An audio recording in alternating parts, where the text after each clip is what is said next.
US President and Canadian Prime Minister Justin Trudeau, they met in Washington, D.C. to place new USMCA deal on track. Both countries have yet to clear USMCA, which will replace 25-year-old NAFTA deal.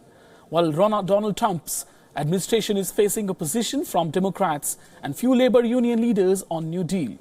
In the end, it comes down to whether House Speaker Nancy Pelosi will bring the bill to a vote. She insists that changes are needed to generate Democratic support, and for that she has appointed a working group to meet with U.S. Trade Representative Robert Lighthizer that would ease Democratic lawmakers' concerns.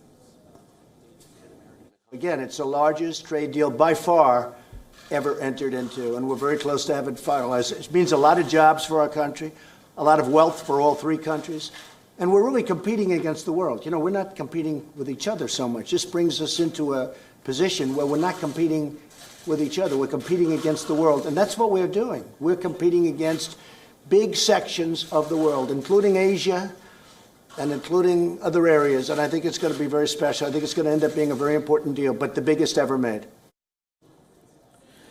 However, Trudeau rejected the idea of reopening deal in order to make changes. As of now, Mexico is the only country that has approved USMCA in the parliament 2 days ago.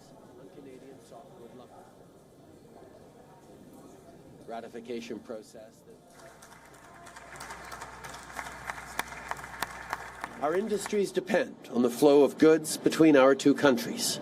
For instance, Canada is a stable and reliable source of uranium for American civil nuclear reactors. We are concerned that any reopening of NAFTA could lead to not just lengthy further negotiations that we all were quite pleased were behind us, but also may lead to worse outcomes for Canadians and for Canada.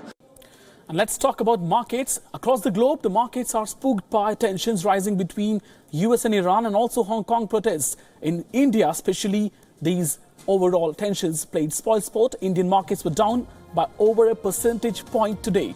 Sensex was down 1.03%. Nifty was also down around a percentage point. That's how these markets have performed. SSE index of China, meanwhile, up 0.5%. Hang Seng down 0.27%. And Kospi of Korea down 0.27% and ASX of Australia down 0.55%. London's FTSE was up 0.13%. CAC of Germany up 0.061%.